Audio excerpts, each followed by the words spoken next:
श्री कृष्ण के द्वारा दिए गए विचारों में शांति और संतोष का गहरा संदेश है। यहाँ हम कुछ प्रमुख शिक्षाओं का संक्षेप में वर्णन करेंगे जो व्यक्ति को मानसिक शांति और संतुलन प्रदान कर सकते हैं।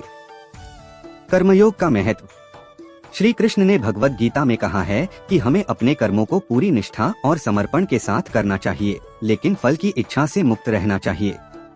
जब हम अपने कार्यों को भगवान को समर्पित कर देते हैं तो चिंता और तनाव कम होते हैं। संसार की अस्थिरता।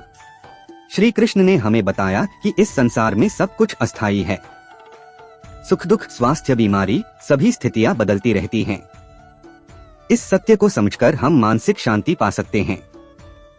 स्वाधीनता और संतोष। उन्होंने यह भी कहा कि हमें बाहरी चीजों से संतोष नहीं करना चाहिए। असली सुख भीतर से आता है। आत्मज्ञान और आत्मसंवेदनशीलता से हम अपनी भावनाओं पर नियंत्रण पा सकते हैं। भक्ति और प्रेम। श्री कृष्ण की भक्ति में अत्यधिक शांति और संतोष है।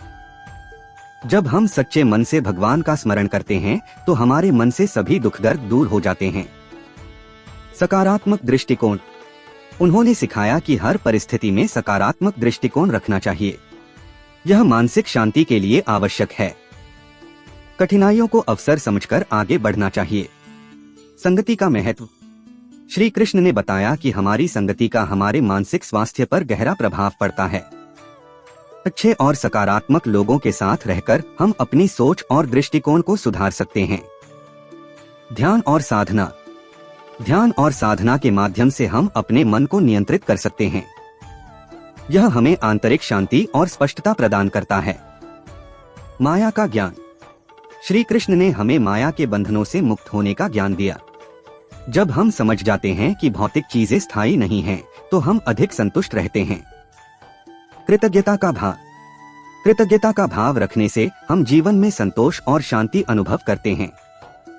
जब हम जो कुछ भी हमें मिला है उसके प्रति आभार व्यक्त करते हैं तो हम मानसिक रूप से अधिक मजबूत बनते हैं।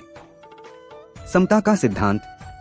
श्री कृष्ण ने कहा कि हमें सुख दुख, मान अपमान में समान दृष्टि रखनी चाहिए। यह समता का भाव हमें मानसिक स्थिरता प्रदान करता है। इन शिक्षाओं को अपने जीवन में अपनाकर हम न केवल मानसिक शांति पा सकते हैं बल्कि एक संतुलित और सुखी जीवन भी जी सकते हैं। श्री कृष्ण के ये विचार हमें सिखाते हैं कि असली सुख आंतरिक है और इसे खोजने के लिए हमें अपनी सोच और दृष्टिकोण को बदलना होगा।